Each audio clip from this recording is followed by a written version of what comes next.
Hello and welcome to the One Life Church devotional series where we cover the entire Bible in 20 months. Well, today's chapters are Jeremiah 51 and 52. We bring to an end today the book of Jeremiah. Now, chapter 51 is a continuation of the judgment that has been pronounced on Babylon.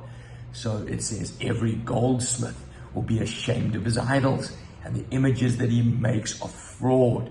It's a description, a line-by-line description of how thorough the judgment on Babylon is going to be because of its injustice that it committed on Israel. And so the farming will be judged, the trade will be judged, the soldiers will be rendered inefficient, the buildings will be brought to the ground.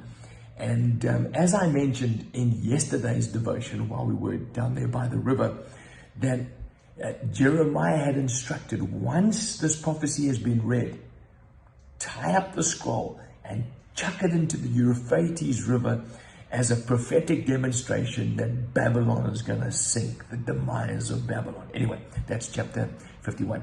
But chapter 52 is different to every other chapter in the book of Jeremiah. And most commentators believe that Jeremiah actually didn't even write it. Remember, he dictated the previous 51 chapters to a man called Baruch, who was his scribe. Now, most people believe that Baruch added this last chapter as like the conclusion to wrap up the book, because it's totally different. It's like a historical account of the fulfillment of Jeremiah's prophecy. It's like an authentication of his prophecy. In addition, the style is very different. And words are different. So the author uses the word Jehoiakim, whereas Jeremiah always writes to him about him as Jeconiah.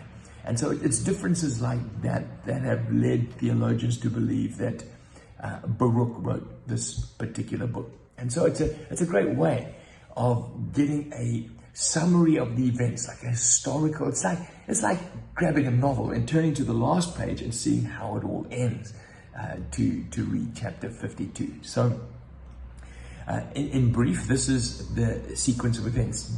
It starts by saying Zedekiah was 21 years old when he became king. Now, 2 Kings 24 makes it clear that Nebuchadnezzar set this young Zedekiah on the throne of Judah as a puppet king after the rebellion of Jehoiakim. And 2 Kings 24 says that his name was originally Mattaniah, but Nebuchadnezzar changed his name to Zedekiah. And it says here in this early part of this chapter that he did evil in the sight of the Lord, and that Zedekiah rebelled, this puppet king rebelled against the king of Babylon. Then verses 4 through 6 talk about the final siege of Jerusalem.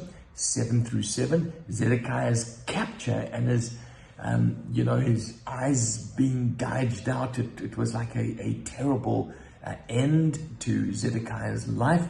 And then from 12 through 14, the destruction of Jerusalem, the fact that the temple was burnt to the ground, and Solomon's great temple was now lying in ruins. And it would stay that way for many years until it was humbly rebuilt by the exiles that came back with Ezra. Then verses 15 through to 23 talks about the captives, those left in the land, and the plunder. Verse 24 through to 27, the authority of Nebuchadnezzar over Jerusalem. From 28 through to 30, the register of the final phase of exile. So the exiles were taken into captivity in waves, and that's the final phase. And then 31 through to 34, there's a small ray of hope. That's how this book ends, as Jehoiakim suddenly finds favor with the king of Babylon. So Jehoiakim changed his prison garments, it says here, and he ate bread regularly before the king all the days of his life. Now, interestingly, Harrison, an historian, says that tablets have been recovered from the ruins of Babylon that confirm that Jehoiakim was a recipient of the king's bounty. So in other words, history confirms that there was a change in the fate of Jehoiakim, and that he lived long after the exile. Now, I think this is just a small indication that God was saying to the people, listen, I haven't abandoned you there in Babylon. There is hope. There is redemption coming. You sitting under God's discipline. but the fortunes are going to change in God's timing. And so this has been a heck of a book, hasn't it? I mean, we've seen Jeremiah trying to get people to repent. They haven't repented. But what we have seen is God's discipline. What we have seen is God putting hope before those who have been disciplined.